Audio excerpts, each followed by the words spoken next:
Want to be entrusted with more, you need to prove yourself trustworthy with what has been given to you already, whether it's a lot or a little. Sabi niya sa boss niya, "Boss, natakot po ako, kaya't ibinoon ko sa lupa ang iyong salaping ginto." Ito ang sinabi sa kanya. "You wicked and lazy servant." Wow. "You ought to have deposited my money with the bankers," may bangko na noon, and I would have received back my own with interest. "Cast the unprofitable servant into the outer darkness." Wow. Sa Tagalog, masama at tamad na lingkod. The Bible says, lazy people irritate their employers like vinegar to the teeth or smoke in the eye. What's the principal lesson here? If you want to be entrusted with more, you need to prove yourself trustworthy with what has been given to you already, whether it's a lot or a little. Later on, we'll talk about, many of you have been given,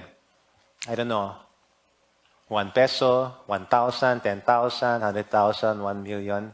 At marami sa inyo, marami sa atin, binabaon lang yan sa lupa. Hindi maaring sa lupa mismo, pero anong ginagawa nyo doon?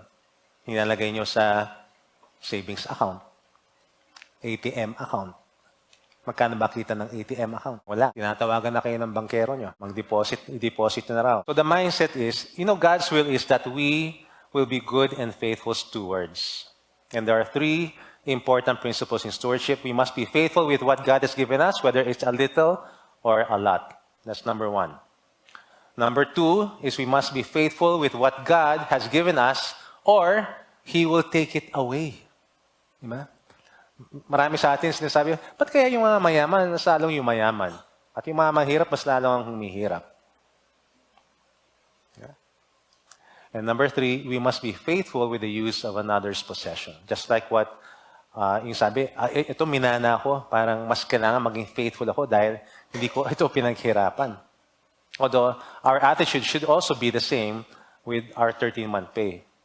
So our part is know God's will for our financial life, change our mindset, acknowledge God as the owner of everything, and acknowledge that we are His stewards.